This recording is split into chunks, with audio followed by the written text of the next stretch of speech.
Morning or good day, whatever time it is where you are. I just wanted to preface this video with a bit of an introduction or disclaimer. I'm not paid to throw any discs, nor do I think I'm going to ever give anything but an honest opinion for something like free plastic. All of these discs featured in this video I've either bought with my own money or traded people for, or have been given by friends. I've been given discs by companies, but I've never promoted those discs. And I value my time. I may get into this in the video, in the closing, or I may edit it out because I have strong opinions on time and labor and the things that I value. But yeah, this is an honest opinion on these discs. And I'm not being paid to sell you frisbees. So hope you guys enjoy. Hope it helps. I get into a little bit of instruction, but not an incredible amount in terms of technique. There's some tactical things that I think are of value. But yeah, let's get into the video. Hope you enjoy it. Here's a couple of Overstable mid-range molds that I enjoy.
So in that situation, having a more overstable disc is actually beneficial.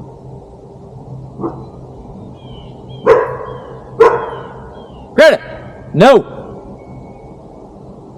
Having a more overstable disc in that situation is actually more beneficial. There's OB. So in this particular situation, there's an OB pond on the right. So throwing an understable disc may not be conducive to success. So now I'm going to throw some overstable discs on a decent amount of angle for a couple of them, and then flat or approaching flat on others. But I'm still going to try and hit the gap. And in this scenario, the basket is behind the red barn. Let's go ahead and see how this works out in terms of a straight mid-range versus an overstable mid-range, and how truly Okay, so again, taking care to not throw the disc into the right side OB. demonstrated here by the pond lake. The first two will be 2 different quakes, which I know fairly well. And then the second 2 will be 2 walkers, which are Overstable Lone Star discs. They're similar to a Justice from what I've heard. I'm enjoying them a little bit, but they don't have much glide. But the first one will be the seasoned in the series, and then the second one will be the more stable in the series. Let's go ahead and get into it.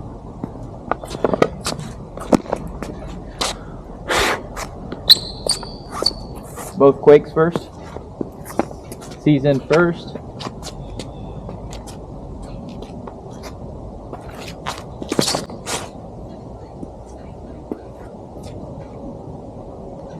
Yep, as you can see, we got a putt. It did catch kind of some ghost type limb thing near the forest floor, but pretty happy with it. With it being an overstable disc but seasoned, it was able to flip up and go a little bit straight, but it still maintained that that very overstable finish and flight. But I wouldn't call that a truly overstable disc anymore as it's seasoned. Now, its counterpart, a little bit different plastic, a little harder plastic, whatever DGA Z stuff is, their champion type premium plastic, and this one is new. So we'll throw it relatively on the same line and see kind of how she goes.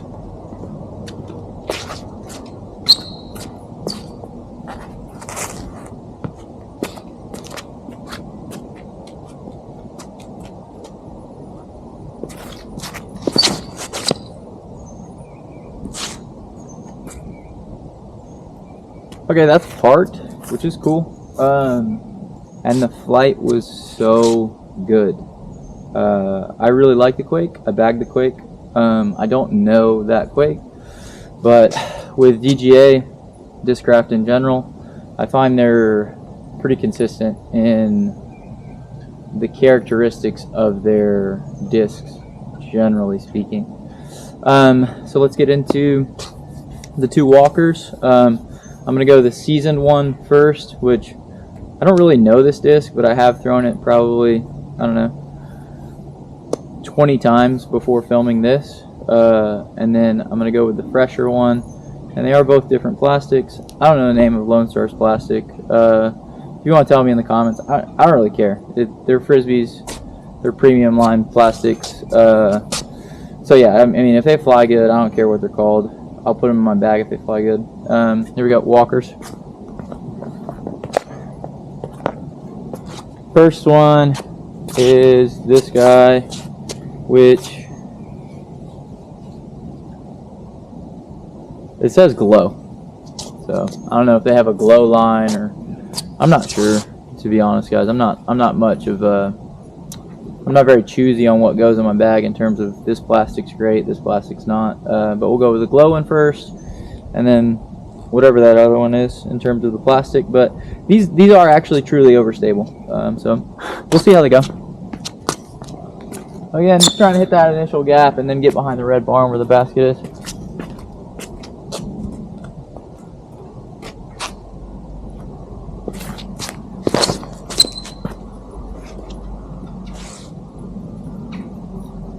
I was going to be close to park, but if you'll see, and hopefully this comes through, but that walker, with it being truly overstable, and it is, it flies very, very similar to a Firebird type disc, but with a little bit more glide as it's a mid.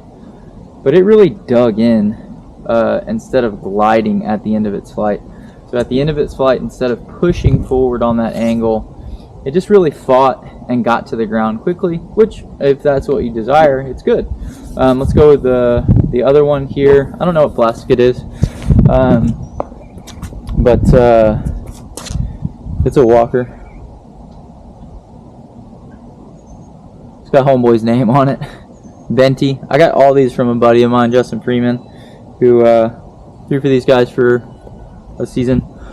But yeah, I dig these actually. Let's see how it goes with the fresher one. It's not seasoned. Same line, same angle. Just trying to hit a golf shot, hit the gap, get behind the red barn.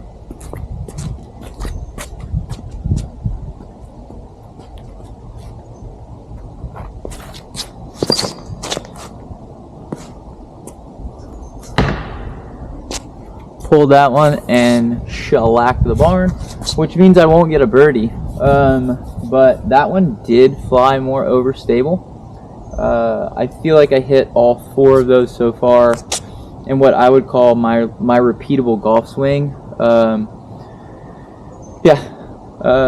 Decently fair comparison in my opinion, but I'll check the tape. Let's go check them out and see where they ended up.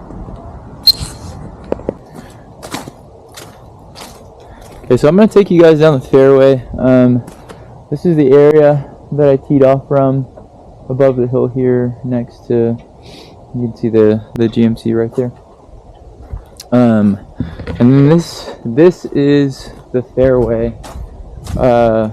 It's defined here by these 2 trees, kind of before this little archery target thing. So I had to traverse that initial gap here. So, and then the basket is behind the red barn here. So behind the red barn, and the cleanest gap to hit is you kind of have to get over this guy here, which is I mean, a little bit of a guardian tree. I think it's unfortunate in course design whenever they put something like this, but this is not a course. I'm just practicing on a piece of property. But this is the secondary gap in between these 2 trees, which I was able to successfully hit with all of the mids except for one, the most overstable of the group. But yeah, let's see where they landed. This is a last overstable mid, and it hit this barn. It's the Walker, so it's like Henry Bente's, a Texas cat, pretty good golfer. I don't know what plastic it is. It doesn't say what plastic it is. If you guys know, you know, I mean, is a plastic frisbee. It's round, and it's overstable. And then here's a disc that I know. So the basket is here.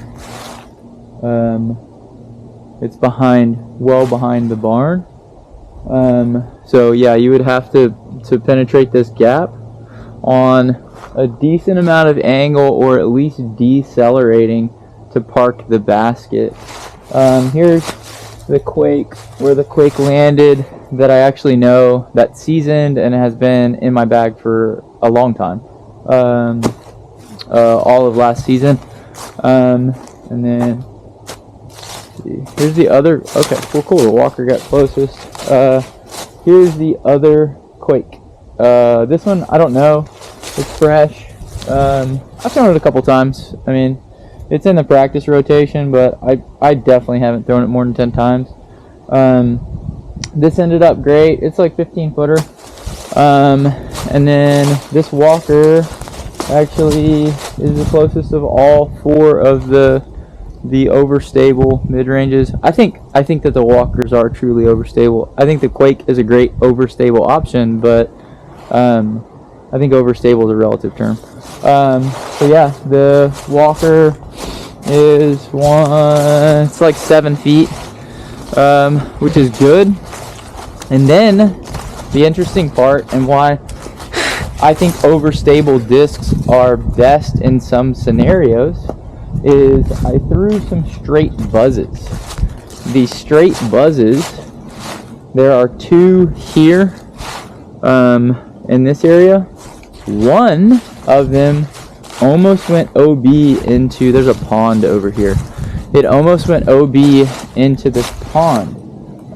So again, in this exact scenario where there's OB on the right side of the fairway as a right-handed backhand thrower, it's best, in my opinion, to throw overstable, because the likelihood of it, you know, wind kicks up, you can't control all these variables, but you can control the stability of your discs.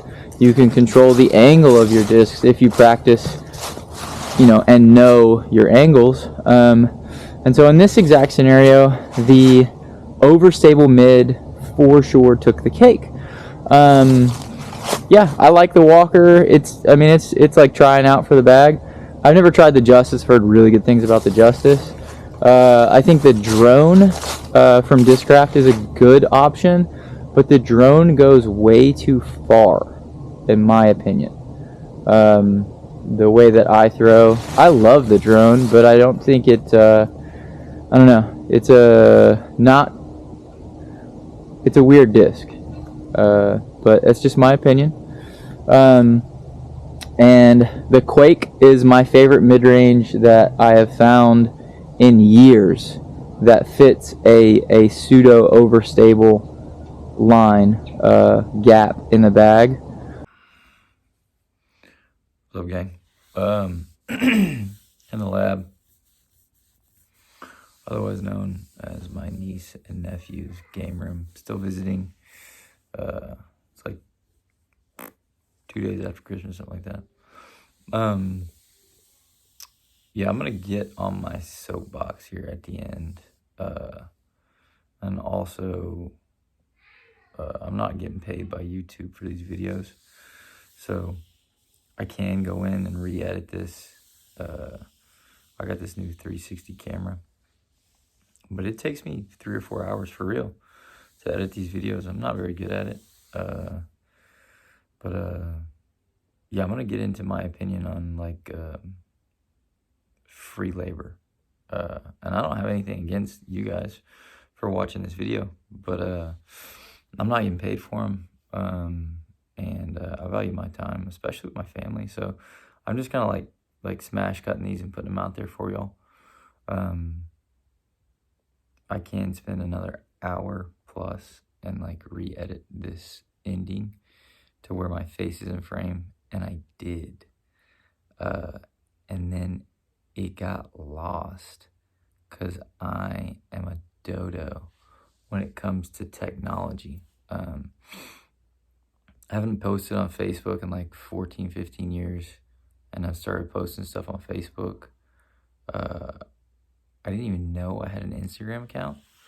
I think Paige took a picture of me one year at Throw Down the Mountain and helped me make an Instagram account or something. I had like one photo on Instagram for 500,000 years, and Paige took it and like helped me put together. Yeah, she like made my Instagram account or something like that, and I posted on Instagram because I don't know, I'm trying to get stuff out there.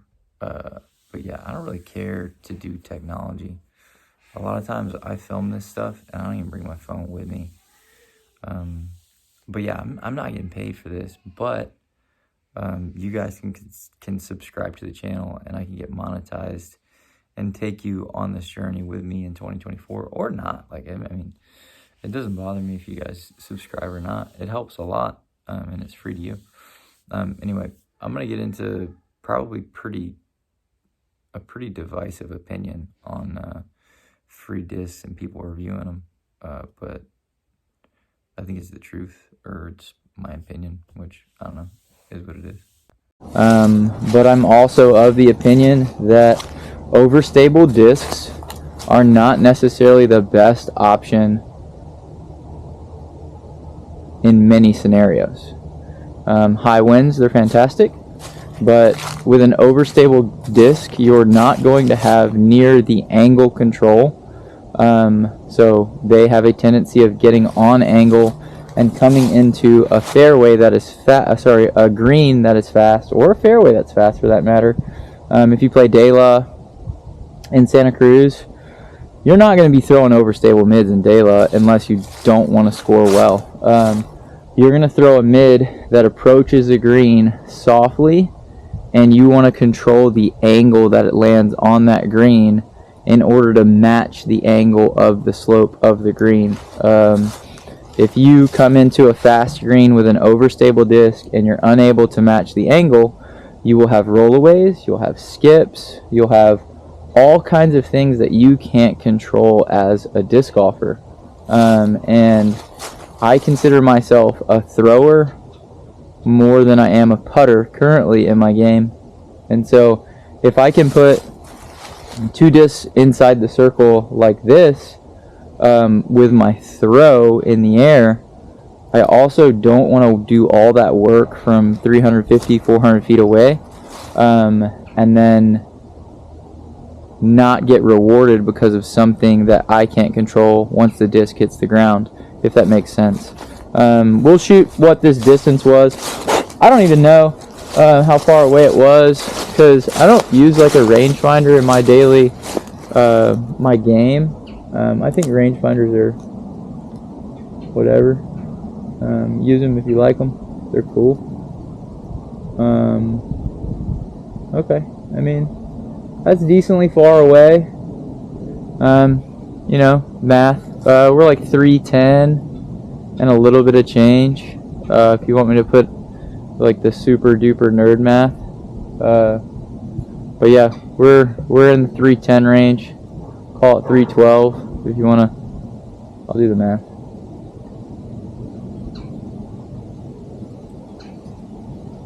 Yeah, I'm a nerd, so we're 312 away, like on the nose.